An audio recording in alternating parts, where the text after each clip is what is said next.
Hello students, एक बार फिर स्वागत आप सभी का आपके अपने YouTube channel smart study classes पर। दोस्तों आप सभी को पता है कि फिजिकल केमिस्ट्री अभी हमारा सॉलिड स्टेट चल रहा है, ठीक है। सॉलिड स्टेट के साथ साथ पी ब्लॉक भी चल रहा है। पी ब्लॉक के 3 या 4 लेक्चर्स आपको और देखने को मिलेंगे, उसके साथ ही हमारा पी ब्लॉक भी समाप्त हो जाएगा। तो सॉलिड स्टेट में स्टूडेंट इससे पहले भी मैं आपको बहुत सारे टॉपिक्स क्लियर करा चुका हूँ। अगर आपने उन वीडियोज़ को ना देखा हो तो फिजिकल केमिस्ट्री की प्लेलिस्ट में जाकर आप सारी वीडियोज़ को देख सकते हो। तो आज की वीडियो बहुत ज़्यादा इंपॉर्टेंट होने वाली है, लास्ट तक देखना, स्किप मत करना, ठीक है। चलो स्टूडेंट को सबसे पहले बात करते हैं जो यूनिट सेल्स होती है ना, उसमें जो अवयवी कण होते हैं उनकी संख्या के बारे में। एकक कोशिका या यूनिट सेल में अवयवी कणों की संख्या। अब यहाँ पर तो मैंने यूनिट सेल आप सभी को बता चुका हूँ स्टूडेंट, कितने प्रकार की होती हैं? 4 प्रकार की। कौन कौन सी?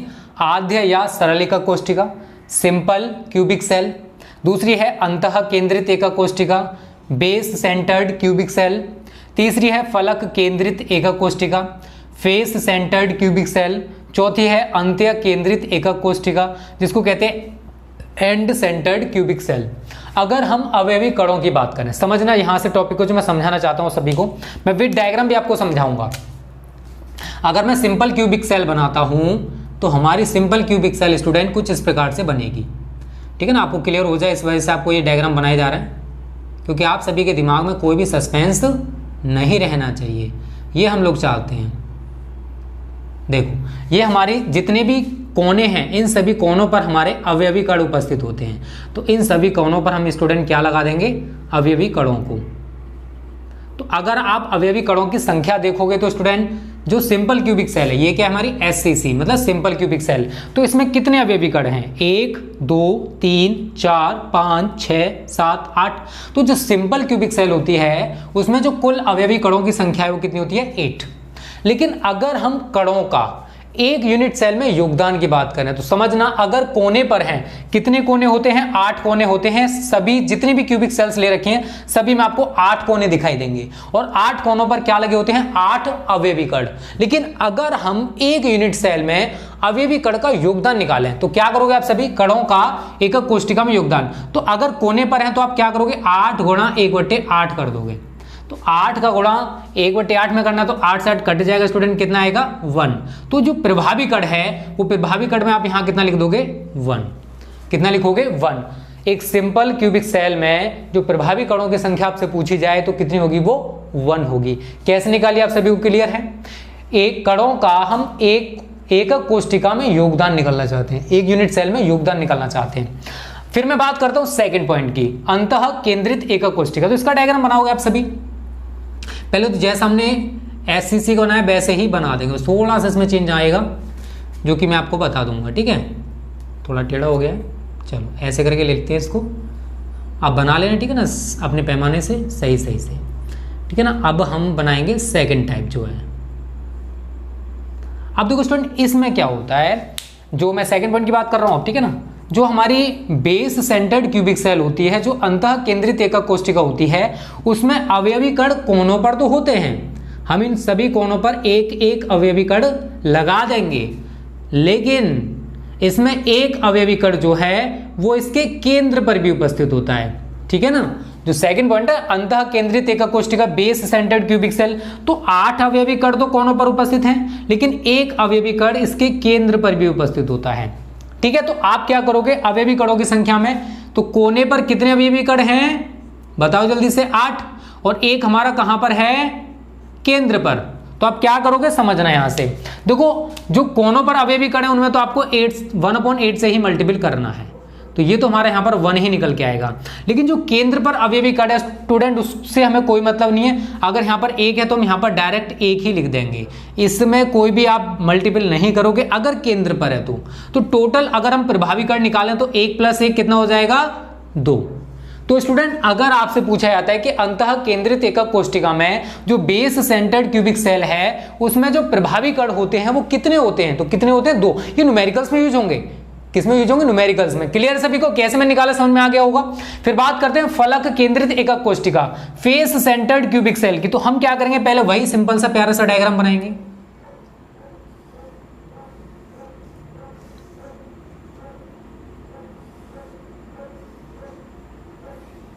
अगर नीचे ना दिखाई दे रहा हो ना तो कोई दिक्कत नहीं है, मैं जैसे बना रहा हूँ सेम बनेगा।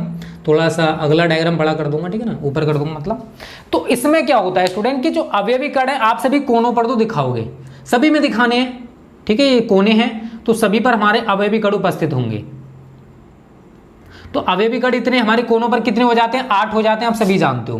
बट ये कौन सा है क्यूबिक सेल, फलक केंद्रित, मतलब इसमें जो अवयवी कण हैं कोनों के साथ साथ जो फलक होते हैं उनके केंद्र पर भी उपस्थित होंगे। तो ये हमारे फलक होते हैं, आप सभी जानते हो, जितने भी, ये क्या है, घन है, और घन में कितने फलक होते हैं, 6। कितने होते हैं, 6।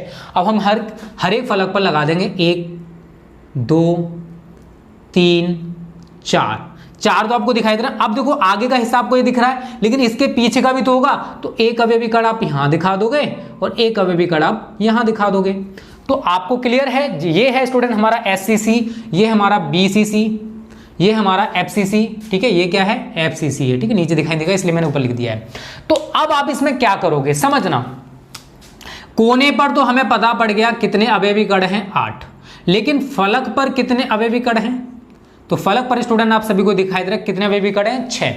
तो यहां पर आपको क्या करना है, जो कोने पर अवयवी कण हैं उनमें तो आप 1/8 से ही मल्टीपल करोगे, तो कितना निकल के आएगा, 1। लेकिन अगर यहां पर फलक की बात आ जाए, किसकी बात आ जाए, फलक की बात आ जाए, तो फलक पर स्टूडेंट आपको 1/2 से मल्टीपल करना पड़ेगा। कितने से, 1/2 से मल्टीपल करना पड़ेगा। कितने से, 1/2 से, क्योंकि हम कणों का एकक कोष्टिका में योगदान निकालना चाहते हैं। क्या, कणों का एकक कोष्टिका में योगदान। तो अब इसमें आप क्या करोगे, 2 से 6 को डिवाइड करो, कितना आएगा, 3। तो टोटल प्रभावी कण कितने होंगे, 1 और 3 4। तो जो हमारी FCC होती है, जो हमारी फलक केंद्रित एकक कोष्टिका है, जो फेस सेंटर्ड क्यूबिक सेल है, उसमें जो प्रभावी कण है स्टूडेंट वो कितने होते हैं, 4 होते हैं। क्लियर है ना, समझ में आ रहा है ना, कोई दिक्कत नहीं है, आ रहा होगा, ठीक है। चलो अब बात करते हैं लास्ट वाले की, अंत्य केंद्रित एकक कोष्टिका। तो पहले इसका हम डायग्राम बनाएंगे, यहां पर सेम डायग्राम बनाएंगे, थोड़ा ऊपर बना दे रहा हूं क्योंकि अगर आपको ये दिखना रहा हो तो इसको आप देख लोगे, ठीक है। तो वही बनाएंगे, पहले SCC की तरह थोड़ा थोड़ा बना देंगे इसको। देखो जितने भी पार्ट्स डिवाइड किए गए ना यूनिट सेल्स के, वो सारे के सारे स्टूडेंट ये अवयवी कणों की व्यवस्था के आधार पर किए गए, ठीक है। ये हमारा बन गया सिंपल क्यूबिक सेल। अब अवयवी कण आप दिखा दोगे, ठीक है, तो 8 तो आप कोनों पर दिखाओगे, उनमें तो आप कोई चेंज नहीं कर सकते हो। इसके साथ साथ स्टूडेंट क्या होता है कि जो हमारा अंत्य केंद्रित एकक कोष्टिका है, एंड सेंटर्ड क्यूबिक सेल है, इसमें जो 2 अवयवी कण हैं वो विपरीत फलकों के केंद्र पर उपस्थित होते हैं। विपरीत फलक आप इन पर दिखा सकते हो, इन पर दिखा सकते हो, आगे पीछे दिखा सकते हो। तो मैं यहां पर दिखा देता हूं। तो इसमें अवयवी कण कितने होंगे, तो आप लिखोगे यहां पर, कोने पर हम सभी को दिखाई दे रहा है कितने अवयवी कण हैं, 8, और फलक पर अवयवी कणों की संख्या स्टूडेंट कितनी है, 2। तो आप सभी जानते हो फलक के लिए आपको 1/2 से और कोनों के लिए 1/8 से मल्टीपल करना पड़ेगा। 8 से 8 को काटोगे 1 आ गया, और ये हमारा कितना है स्टूडेंट, यहाँ पर कितने हैं, 2 हैं, 2 × 1/2, तो 2 से 2 कट गया, कितना आ गया, 1। तो इसमें प्रभावी कण कितने हो जाएंगे स्टूडेंट, 1 2। टोटल प्रभावी कण कितने होंगे, 2।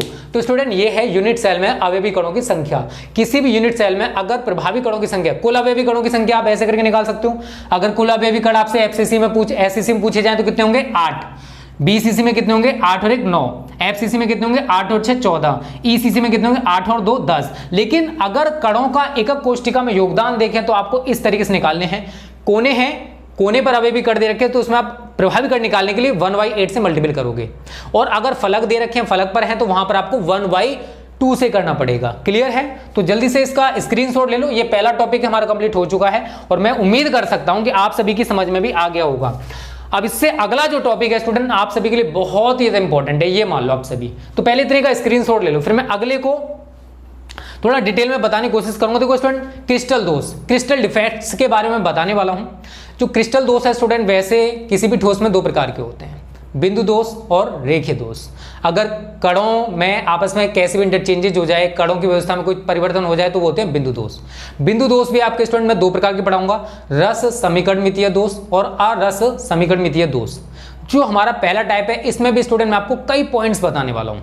रिक्तिका दोष, अंतरकाशी दोष, फ्रैंकले दोष, शॉर्ट की दोष, उसमें भी बताऊंगा। नॉन स्टैक्योमेट्रिक में 2 हैं, धातु अधिकता, धातु न्यूनता। तो ये टॉपिक बहुत ज्यादा इंपॉर्टेंट है, क्योंकि यहाँ से स्टूडेंट टॉपिक मतलब क्वेश्चन बनते जरूर हैं। कभी आपसे फ्रैंकली दोष पूछा जाए या फिर शॉर्ट की दोष पूछा जाए या कभी कभी इनमें अंतर भी पूछ लेता है। तो वो सारी चीजें मैं भी आपको डिस्कस कराने वाला हूँ, टेंशन मत लेना, बहुत अच्छे से सब कुछ बारीकी से क्लियर कराने वाला हूँ। तो यहाँ तक समझ में आ गया ना, स्क्रीनशॉट ले लिया होगा। मैं अभी आपको सब कुछ लिख के समझाने की कोशिश करता हूँ, ठीक है, जिससे आपका टाइम बच जाए। क्योंकि अगर मैं ऐसे लिखूंगा तो स्टूडेंट बहुत टाइम जाएगा, क्योंकि मैं नहीं चाहता कि स्टूडेंट आपको ज़्यादा बड़ी वीडियो बनाकर कम टॉपिक को क्लियर कराएं। हम चाहते हैं कि आपको आपका टाइम कम जाए, हमारा तो पूरा ही जाएगा, लेकिन आपको ज़्यादा से ज़्यादा सेटिस्फाई कर सकें। क्लियर है सभी को? चलो, तो स्टूडेंट को अब डिस्कस करने वाले हैं क्रिस्टल डिफेक्ट्स या फिर क्रिस्टल दोष के बारे में।